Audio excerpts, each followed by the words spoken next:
go ahead. Yeah. All right, everybody. Well, good afternoon, and welcome to today's webinar on HPLC method development and validation. My name is Ernie Sobko. As I mentioned a little earlier, I've worked both in the pharmaceutical industry at what's now known as Roche, and also at several vendor companies like Waters and YMC. Before we get started, what I'd like to do is give an very brief overview of Welsh Materials, and then we'll launch into the seminar. Okay, so Welsh is a company that was founded in People's Republic of China in 2003 and has offices, as you might expect, many offices in China, but also has a sales and marketing office in West Haven, Connecticut, offices in India and Canada. The company sells about 40,000 HPLC columns per year and has sales of about 15 million US dollars. The company, in addition to HPLC columns, which we're going to be talking about today, and HPLC separations and so forth, the company produces and manufactures HPLC columns, UHPLC columns, SPE columns,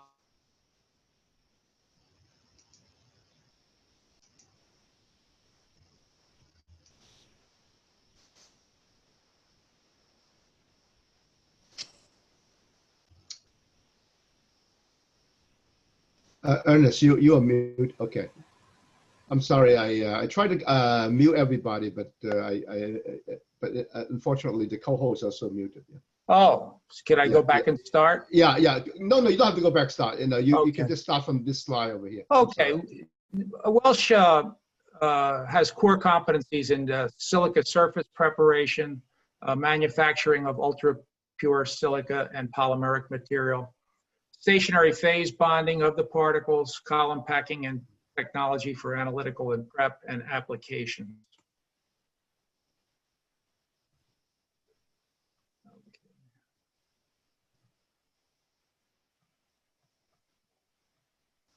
The most popular, we'll take them by brand. We have about 90 bonding chemistries, but I'll take them and sort them out by brand. The flagship product are Ultrasil products by brand. They cover reverse phase, normal phase, ion exchange, Hillic, and so forth. And these are on high quality silica. They also include chiral materials and Hillic materials for Hillic, as well as mixed mode chemistry. So we have a lot of variety there in the Ultrasil HPLC product. The Extimate product covers both several other modes of chromatography, which of course includes reverse phase. And there we have a product that has a wide extended pH range, 1 to 12, which allows you to manipulate pH to change selectivity. Also within that family, there's some polymeric-based materials for analysis of sugars, some SEC materials, and some polymeric-based materials.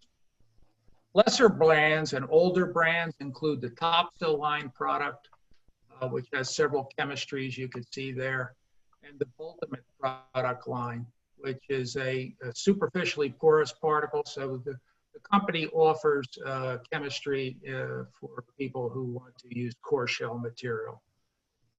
And then finally, the Ultrasil and Extimate brands both have UHPLC, small particle versions, 1.8 micron, that you can use for high-speed, high-resolution separations.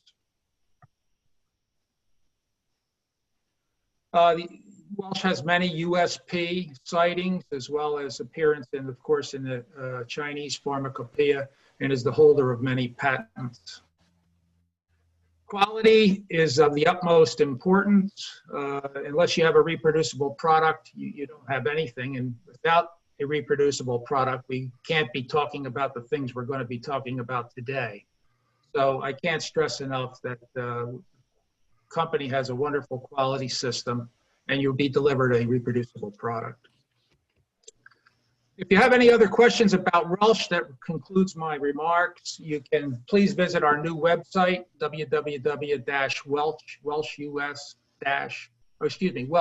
welsh-us.com. For inquiries, you can send them to me, EJSOBKOW@welshmaterials or welshmat.com, or you can dial me directly at 610-392-5067. I can help you out with any business or technical questions. As a promotion today, for anybody who would order a column or have some interest, we offer 40% off list price and a copy of Michael's book with your placement of your first order, which is HPLC and UHPLC for practicing scientists. And we'll run that promotion until November 30th. So just mention method development with your first order. Okay, with that being the case, I'm going to say a few words about Michael, and we'll introduce him. But first, I want to give you a little bit about format. There's like a halftime break during this seminar. Our first two sections cover parts A and B. We'll talk about method development. And then in part B, we'll talk about Michael's three-pronged approach to doing method development. We'll take a break at about 2:50 p.m., a 10-minute break. We'll resume with parts C and D, which will cover universal gradients and some method validation. At 3:45, we'll take a Q&A session. I'll be gathering your questions, so I encourage you to submit questions. And then finally at 3:55, Dr. Dong will have some concluding remarks.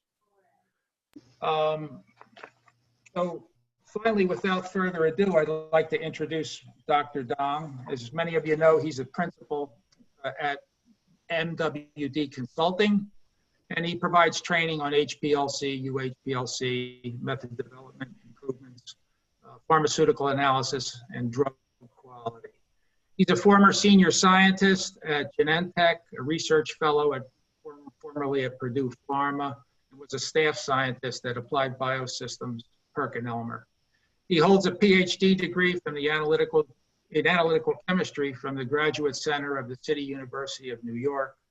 And he's an advisory board member to LCGC, North America, the Chinese Chromatography Association, and the Connecticut Separation Science Council. So without further ado, I'd like to introduce our speaker and my friend, Dr. Michael Dong. Mike? Hey, thank you. Yeah, so thank you, Ernest Soko, for the nice introduction. So I'm going to ask, okay, great, thank you. So I'm going to start sharing my screen. And I'm also going to mute everybody else, okay?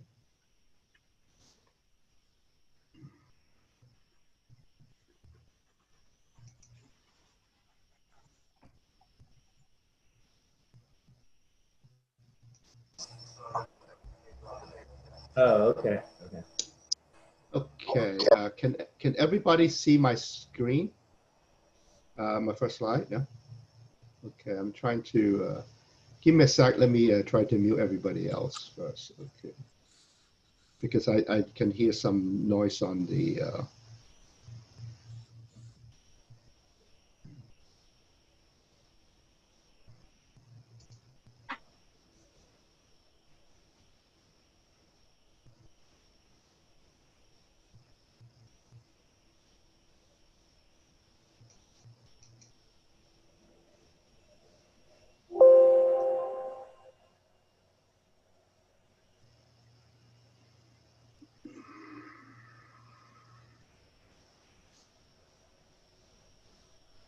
yeah, I apologize. I tried to find the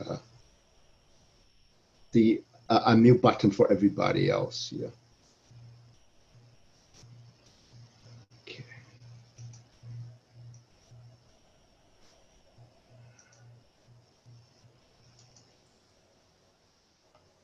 Okay, so let's get started. Okay, welcome everybody to the Welsh seminar, which allow us to do training yeah, training on HPLC and UHPLC method development, and also including a very brief discussion on the method validation.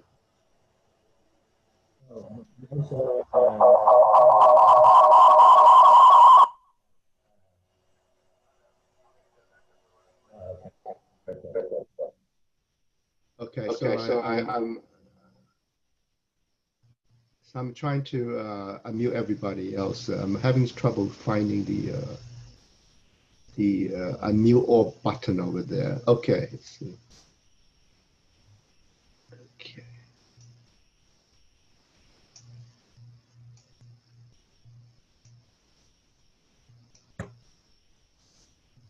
I do apologize for the little problem that we have over here.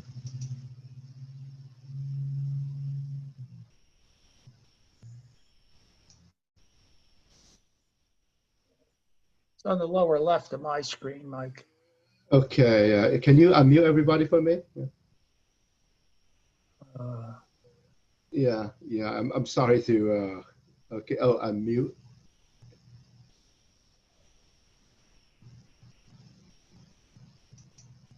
Okay, all right, let's continue, okay? Seems that we okay. Can everybody hear me? Yeah. Yep. Okay, great. Okay, so let's get started on HPLC and UHPLC method development. We're going to describe the best practice and also illustrate it with some of the real life case study. Okay, somehow it's showing up over here. Okay.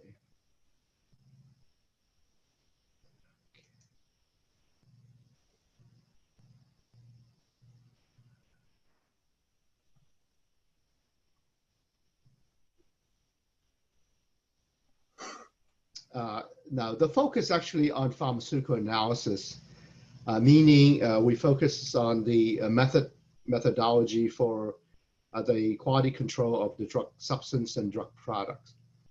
Actually, the method that's most important, method being practiced around the world, is a method called stability indicating assay, which is a purity assay to quality control a drug substance and drug product, right? So that's the really high bar in method development, where there's a high regulatory entrance to allow a very robust and good performance method to be developed and implemented. Also, it's to control the quality to ensure the patient's safety and efficacy. Okay, so on that note, also I'd like to thank our sponsor, Welsh Material Incorporation. Okay, so here's my agenda on HPLC method development validation, right? Recalling on the title of the slide, we have a small U in front of that HPLC, meaning that the method development pertain both to a regular conventional HPLC and also ultra high pressure HPLC, referring to the current modern platform that allow much higher system pressure and lower dispersion from the system's point of view. So I did allude that the focus is going to be on stability indicating gradient reverse phase methods, which are primarily based on UV for NCE. NCE stands for new chemical entity, right? So we're going to be focusing on that. But we do talk about other simpler methods, which might be isocratic or might be a generic gradient.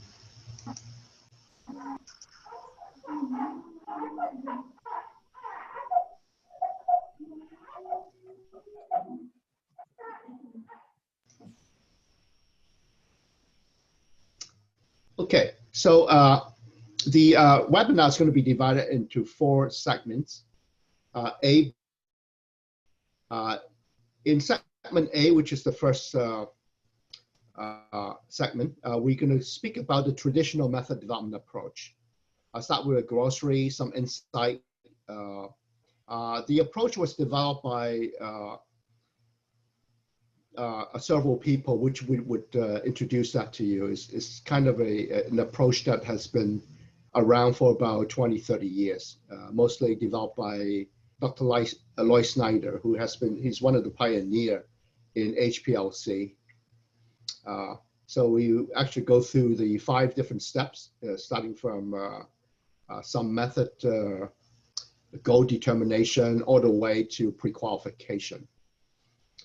B is going to be introduce some simpler approaches, okay, and that was developed in the last 8 or 9 years ago, okay. One of the things that I've been advocating for a while is the use of something called the 3-pronged template approach in rapid method development. It's going to introduce you the reason behind that approach and why that would be very able to help you facilitate rapid development process, particularly important during early clinical phases, phase 0, phase 1, phase 2, to allow you to keep pace with the rapid changing process development. In segment C, we're going to be even describing an even simpler approach called a universal gradient method. Wouldn't that be nice if we can have one method that works for all the NCE in the world and for any other component in the world? Actually, we're getting pretty close to that approach, which I would describe the use of one of the most optimum column, which is some particle, a superficially porous particle, and a bonded phase, which is much more sophisticated, allowing you to use very simple mobile phase. And I would showcase a generic method, which is about 2 minutes. And once you have that and you get your sample, you can do some very simple adjustment to allow you to make that particular method stability indicating, right? And I'll show you some case study for that. And finally, in segment D, we are going to talk about HPLC method validation. Going to be also just a very brief review.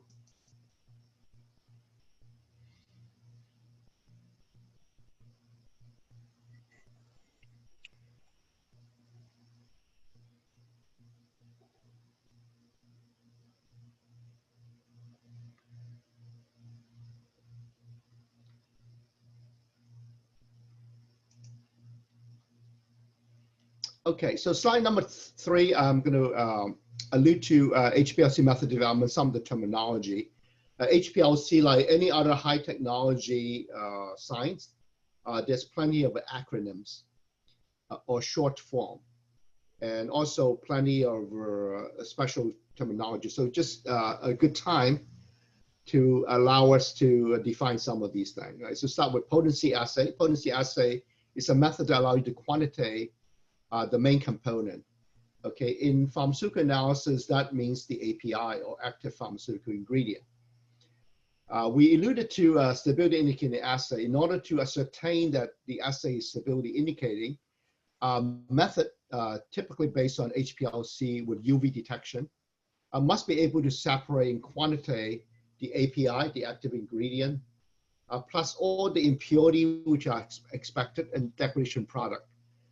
And it's used for release testing and stability studies. Okay, so that is probably one of the most important methods being implemented, millions of methods being implemented around the globe every day.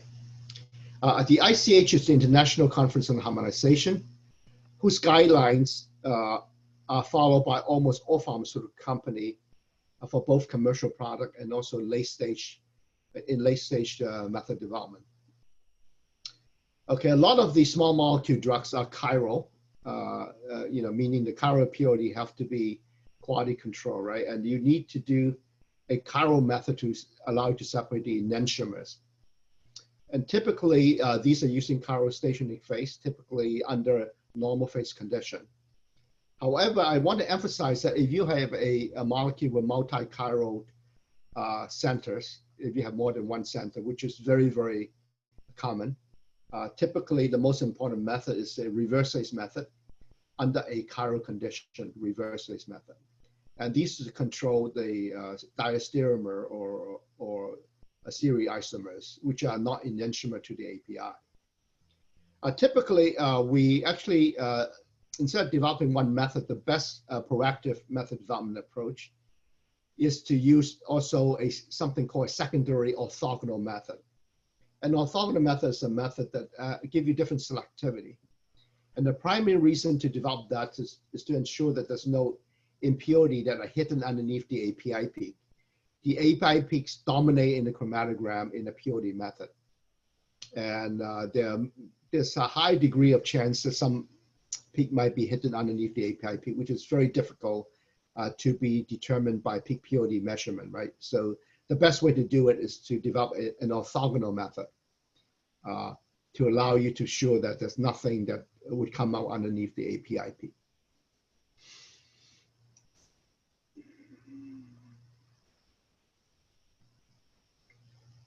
Okay, finally, typically we do something called force degradation, which is a process that actually you stress the drug product and the drug substance, DS stands for drug substance, drug product, to accelerate degradation under a bunch of conditions, high heat, light, moisture, acid-base oxidative oxidation conditions.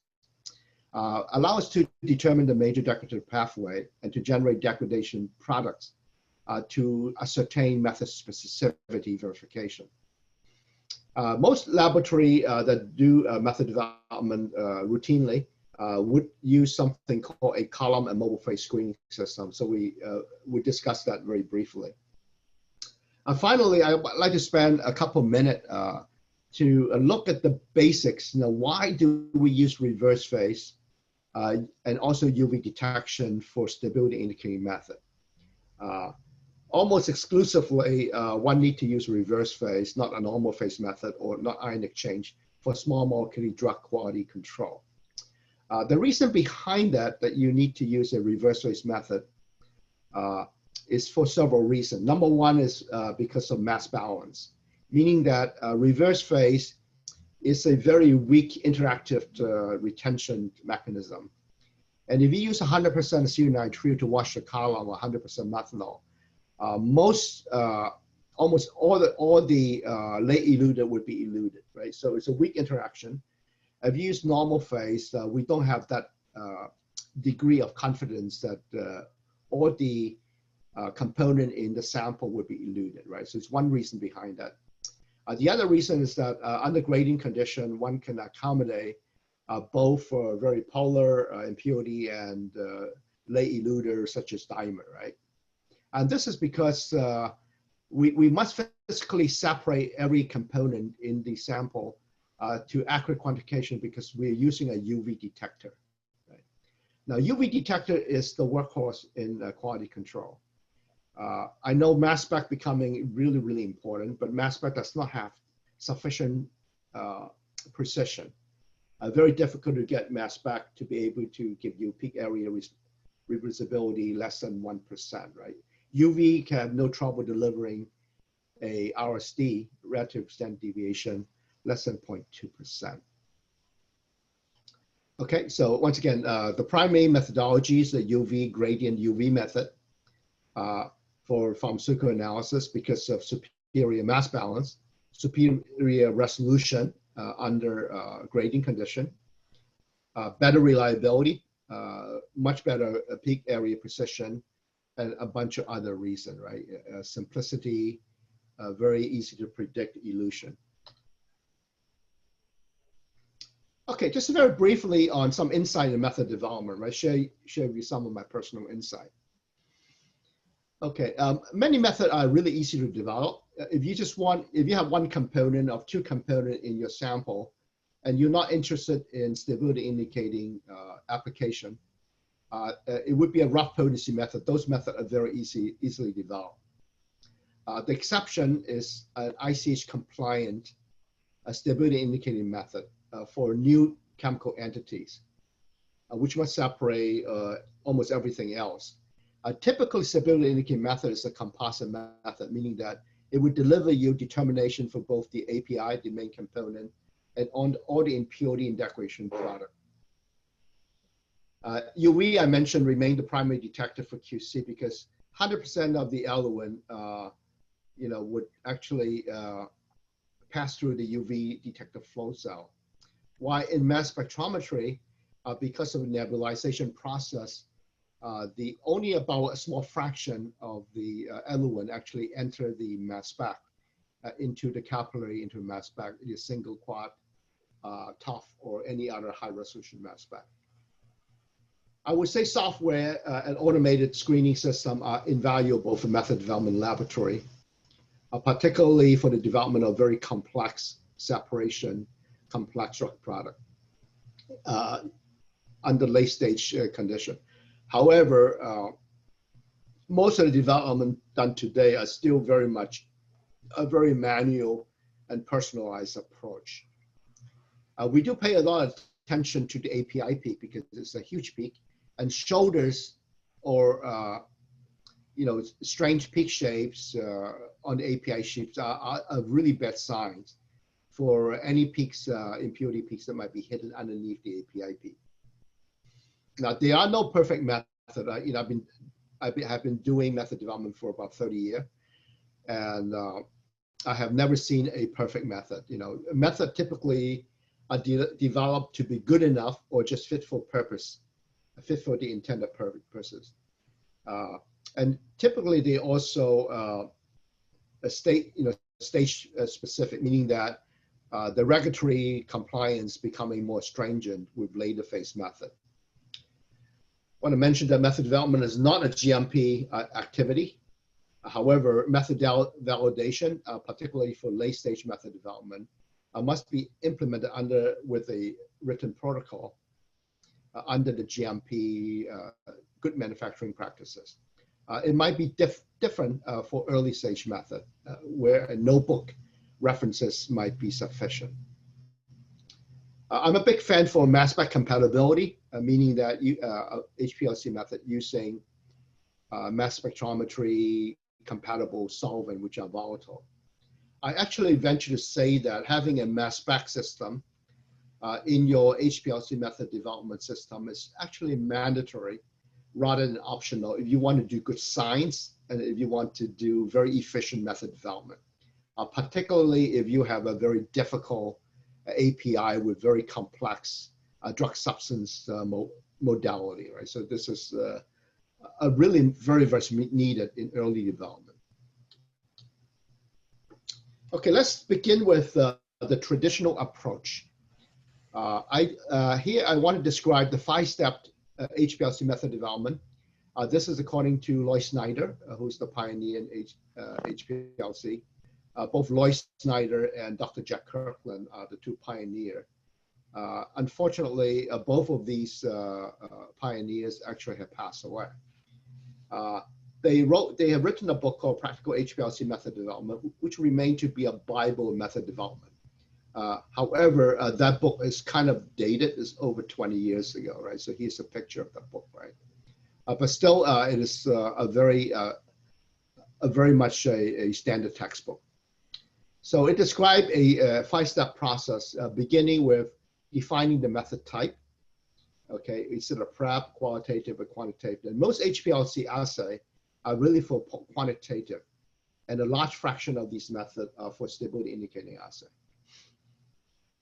Okay, and the next step, step number 2, is to gather sample and analyze information. This is important for NCE or new chemical entity to be able to utilize any of the predetermined data, right? So it behooved the method development person to be able to get anything that's available prior to actually doing any laboratory investigation.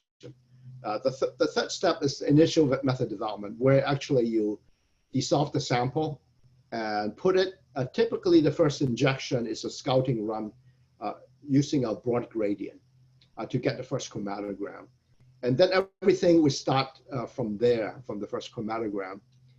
Step number 4 is the most important step in method development for very difficult stability indicating analysis, where we do method fine tuning and optimization. Now, Lloyd Snyder and Jack Kirkland describe them as something called selectivity tuning, where one actually adjusts the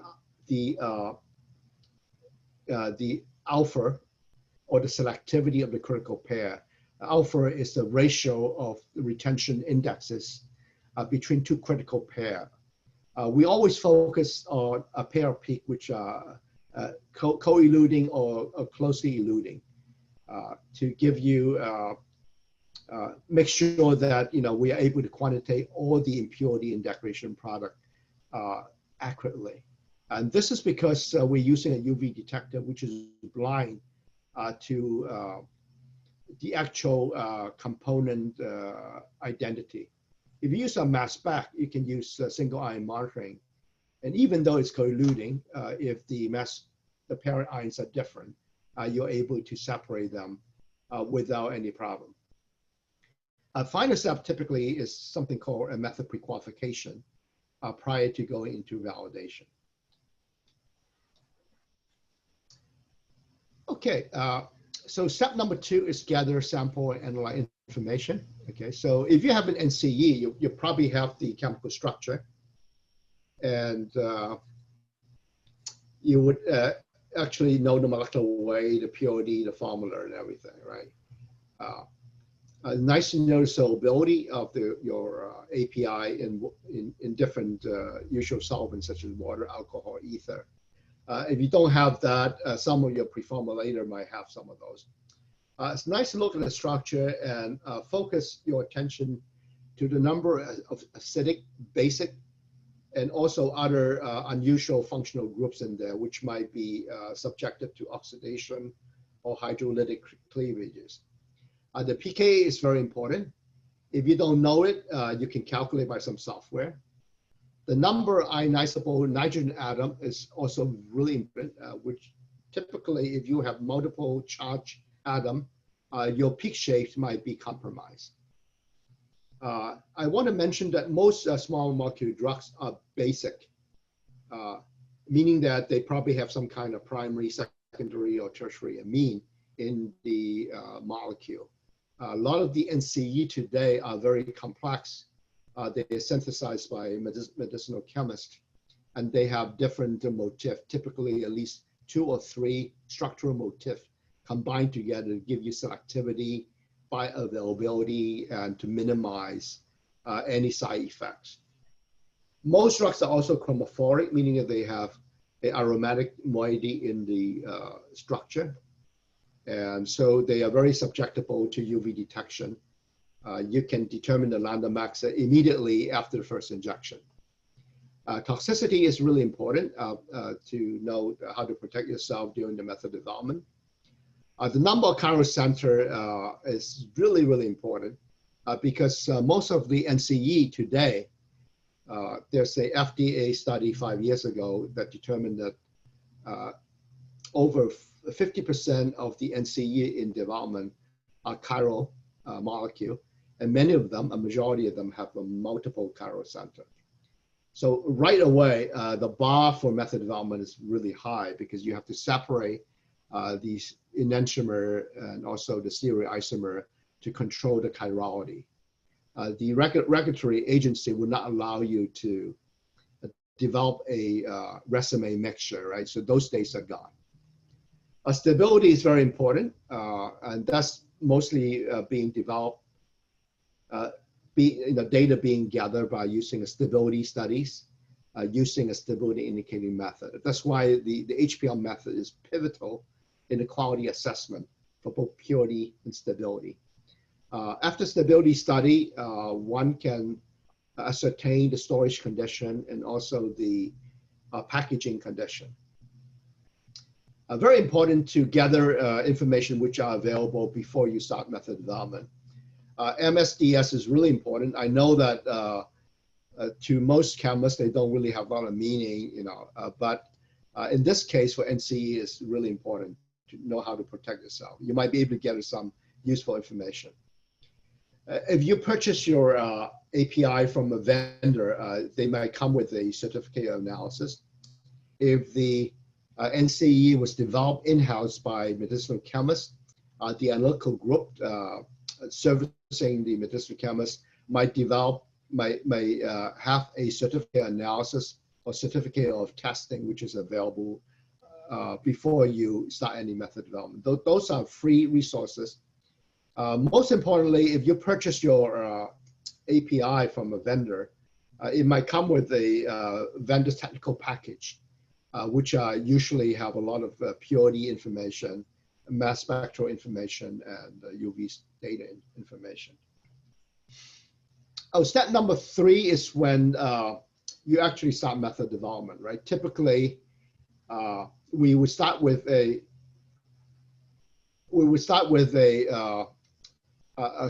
quaternary pump, okay, an HPLC pump, which is using with four solvents. We would typically start with a UV vis detector. The de facto detector is actually DAD or a PDA, a photodiode detector, right? I have seen very few regular UV visible detector in any pharmaceutical laboratory. If for some reason that your compound is not, it does not have a chromophore, then you're kind of in a little bit of trouble. The new way is to use something called CAD, a aerosol, charged aerosol detector available from thermal, or evaporative light scattering detector, right? So those two are in place of UV detector, or in some cases you can use a mass spec to do that, but that would not be ideal. We start with a column, right? So typical, we would use a C18 column or a C8 column, right? I prefer C18 column, which is very stable and also reliable, highly retentive, right? So invariably, people will start with C18 column. For whatever reason, C18 column does not work, then you would go to other column, right? Which is such as a polar embedded column, a cyano column, or a phenol column. Those are some of the other bonded phases. Selection of a sample for method development is really important. Ideally, we have a mixture of impurity and degradation products with the API, but that is a luxury which is very rarely available in early development. So typically, we have a medicinal chemistry lot. A lot of these has been HPLC purified, and you might have to work hard to get a test mixture of intermediate and precursor from the synthetic route of the API, right? So you have to proactively work with the process chemists who develop the process to scale it up to get some of these intermediate and precursor, right? Typically, you have to go back at least 3 synthetic steps to get 3 precursors before the final coupling. And once you have a method, you can start some serial stability sample study. And some of these can be used for method development and refinement later on, right?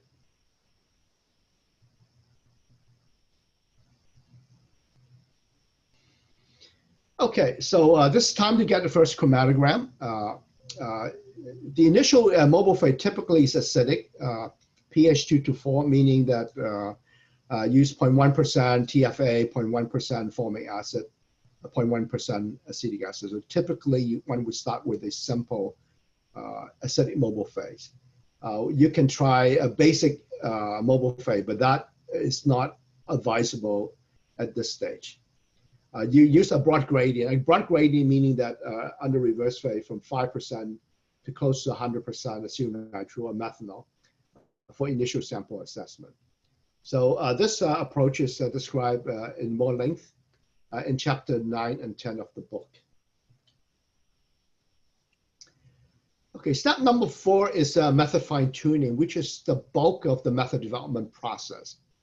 The most important point is to confirm the method that you develop is specific enough, right? To confirm method specificity, meaning that does your method resolve all key analytes, and does it definitely have to resolve the immediate precursor and some of the precursor in some of the prior synthetic step.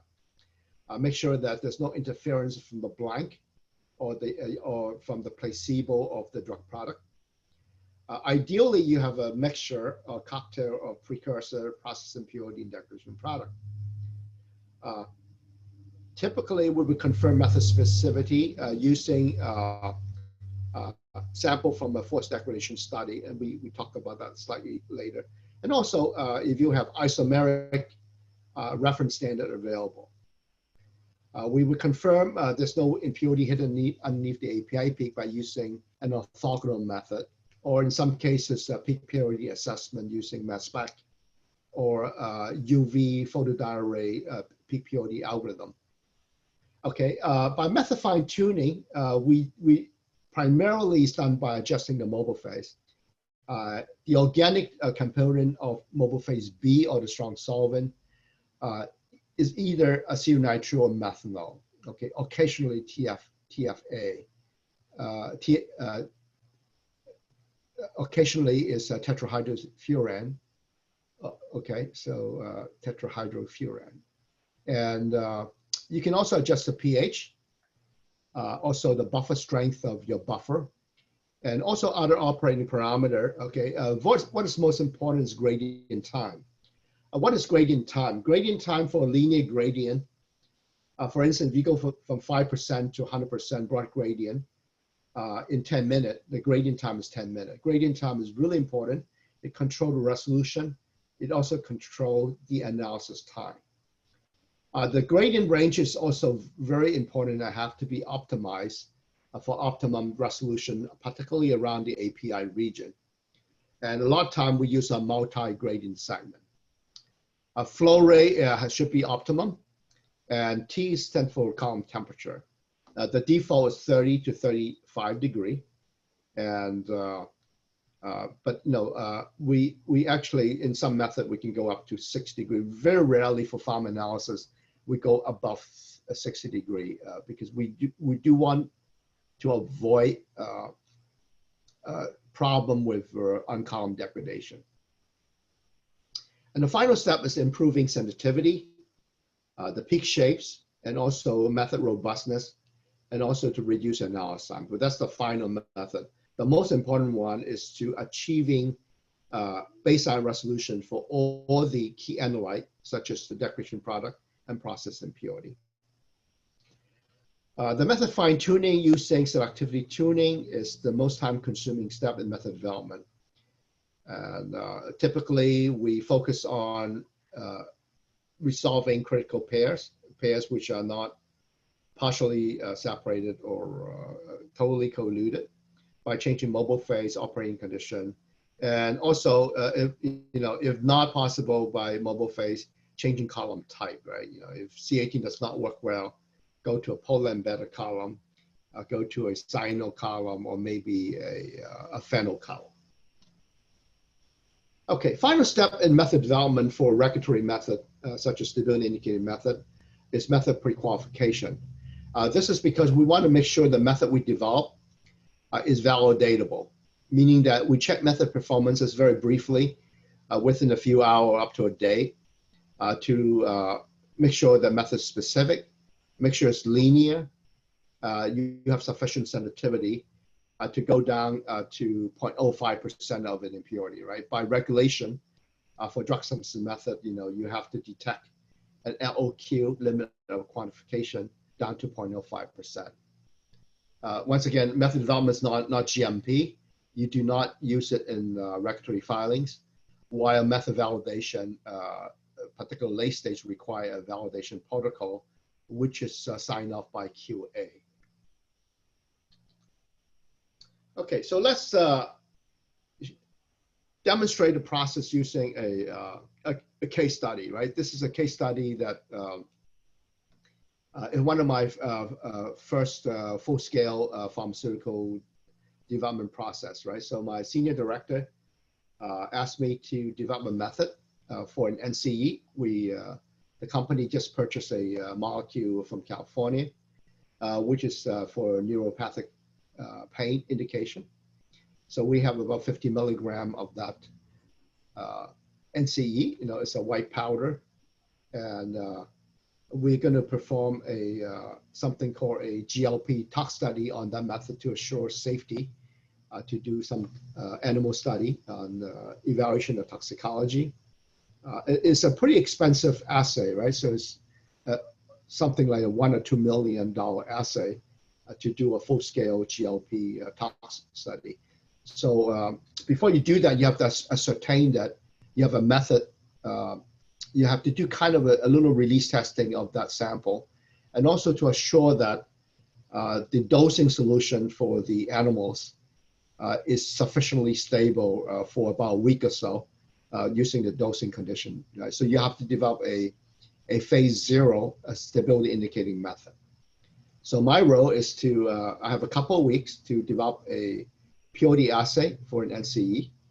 It's a composite assay, meaning that most stability indicating assay are a composite assay, meaning they give you both the API for the C of A, certificate of analysis, for potency, and also for all the impurity and degradation product, right? So one assay, you get all these different key analytes.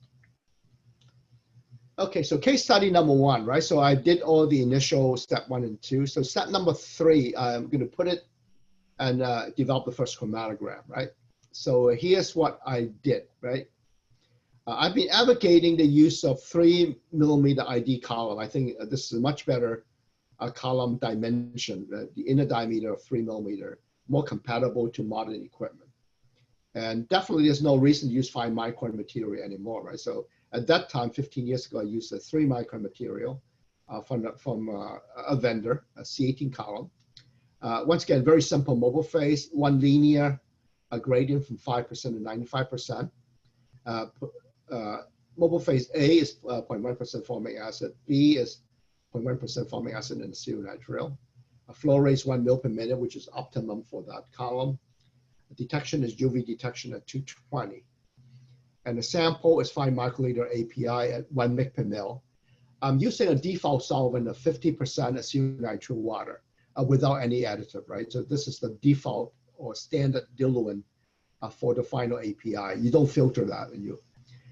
With the first shot under these conditions, here's the chromatogram, right? So you get a feeling of the purity, the profile or the impurity profile of that particular sample.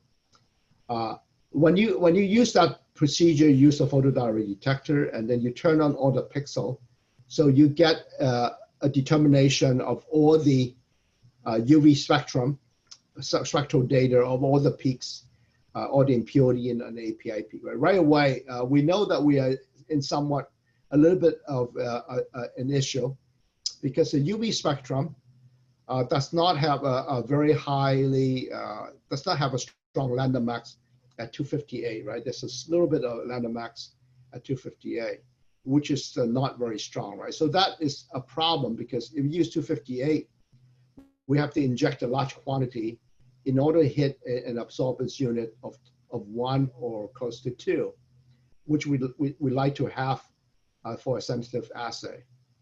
You want it to be between 1 and 2, but not above 2 AU or absorbance unit, so that we have no trouble going down to 0.05%. If you do that at 258, you have to inject a large sample size, which is not ideal, right? Okay, next step is actually to narrow down the gradient range, right? So here, if I look at the elution profile of the sample, the API eluted about 35% of acetonitrile. So my next step is to go to 20 to 60 to narrow down the gradient. The reason why we do that is because most of the impurity are centered around the API region.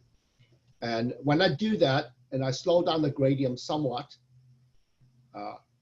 give me a much more shallow gradient, it really stretch out the resolution around the API peak. And I see quite a bit more definition of the impurity profile, right? So this is a good step onward, right?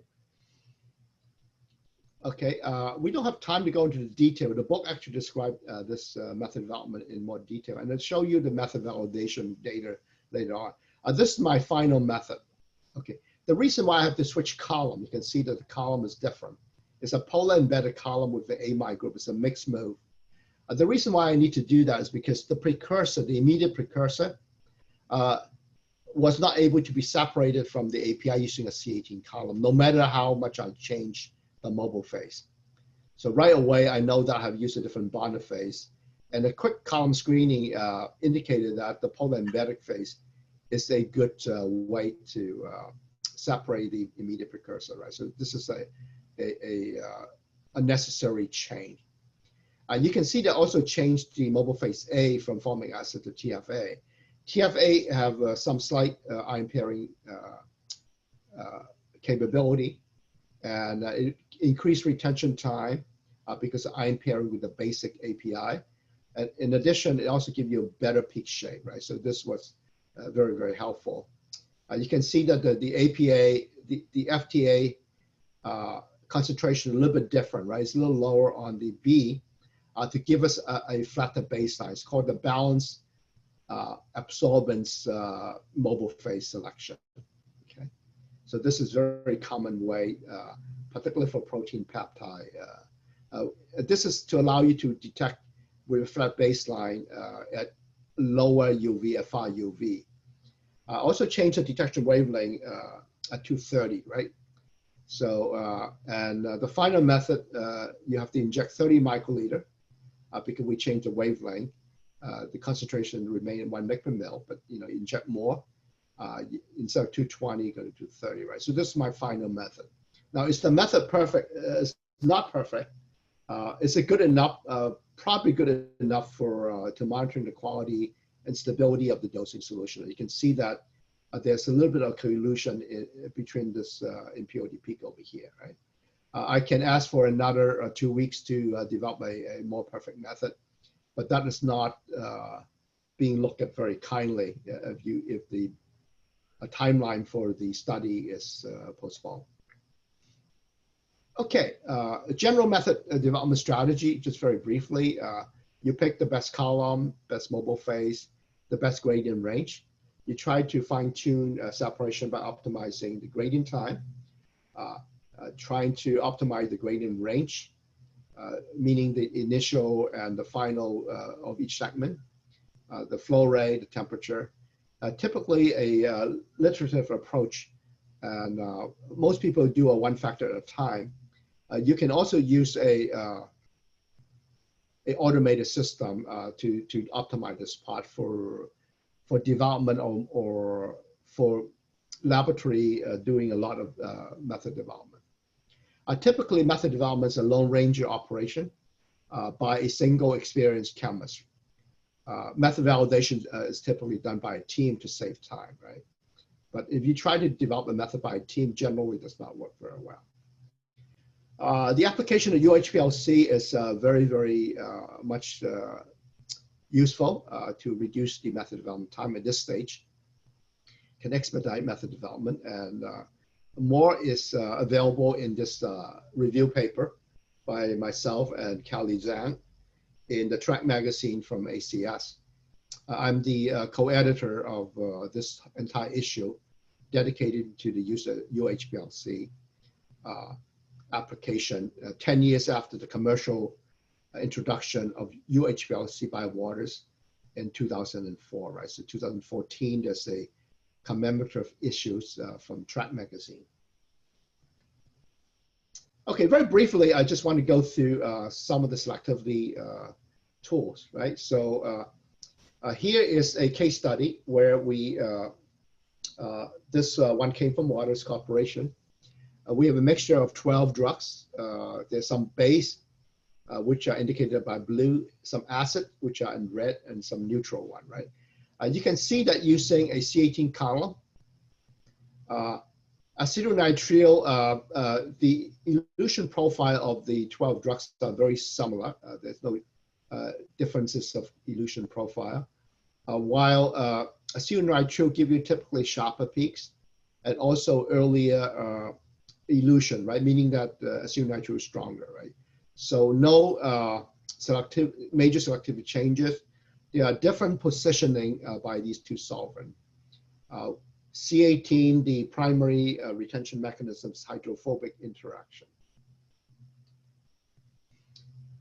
You can also use different pH, right? You can see that there's dramatically, the elution order is quite different. The reason why being is we have a mixture of basic and acidic drug, right? It's very, very important to either acidify or basify your mobile phase A for any drug application, because most drugs are basic. About 10%, 10-15% 10% of the drugs are acidic, and only about less than 5% of these are neutral, right? That's just the nature of a drug-like molecule, right? Now, if you have an acidic drug, right, and then you use the acidic mobile phase, the acid is going to be non-ionized and therefore give you stronger retention under reverse phase. However, any basic component is going to be analyzed as an ionized, in the ionized form, meaning that it's much less polar because it's ionized. The hydrophobicity between the ionized and non-ionized form is night and day. They're very tremendously different, right? You can see that by going to ammonium hydroxide, high pH, most of the basic drug will shift to higher retention time because they are non-ionized. However, the reason why this works is because most drug-like molecule have sufficient hydrophobicity. So even though one is ionized, there's no problem being retained under the C18 column, right? So that's why you really have to control the ionization state very, very carefully. Okay, a column which is quite different from C18 is PFP, which is a pentofluorophenyl column. They are really good for very polar drugs and give you very, very different selectivity, right? As you can see, under nitrile-formic acid, some of the elution order is quite a bit different because this particular column is give you a mixed mode. You have polar interaction. You have a hydrophobic interaction. In addition, you have hydrogen bonding interaction too, right? And you can see that by switching to methanol and formic acid, you get additional selectivity changes, right? Yeah. But in general, the peak shapes are not as good as that of the C18 columns. Okay, so here in this slide, we talk about general method development strategy, where we find the best column, best gradient range. We optimize, gradient time, gradient range. Okay, so I think we talked about that before. Very briefly on the goal of force degradation, right? So the goal is to generate degradant, hopefully realistic of those formed during manufacturing storage. And typical force degradation, we like to get a target range of 5 to 20% loss of API. We want to avoid any secondary degradation. And typically we look for purity, such as area underneath the curve, and in some cases, mass balance of the force deg studies. Okay, very briefly on some two-way very efficient method development, right? So you can use a column and mobile phase screening system. There are many software available, right? I'm quite familiar with DryLab, which I've used for many years, and also S-Matrix Fusion QBD, which is a true design of experiment for method development. It can also the CDS or chromatography data system. The ACS autochroma, I have some experience with it. It is a very expensive system. It's also highly mass spec compatible, allowing you to store mass spec data on that. I'm a little less familiar with ChromeSort, which is support various vendor. Okay, and typically UHPLC is really very desirable to expedite method development. Okay, give some example of a chiral automated reverse phase mobile phase screening system. So here's a column and mobile phase screening system. This is based on Agilent 1200 at this time with a Agilent single quad mass spec. And you can see that there's a bank of 12 columns on board using switching valve, plus a bank of 12 mobile phase, allowing you to have overnight screening and also additional screening over the overnight or over the weekend.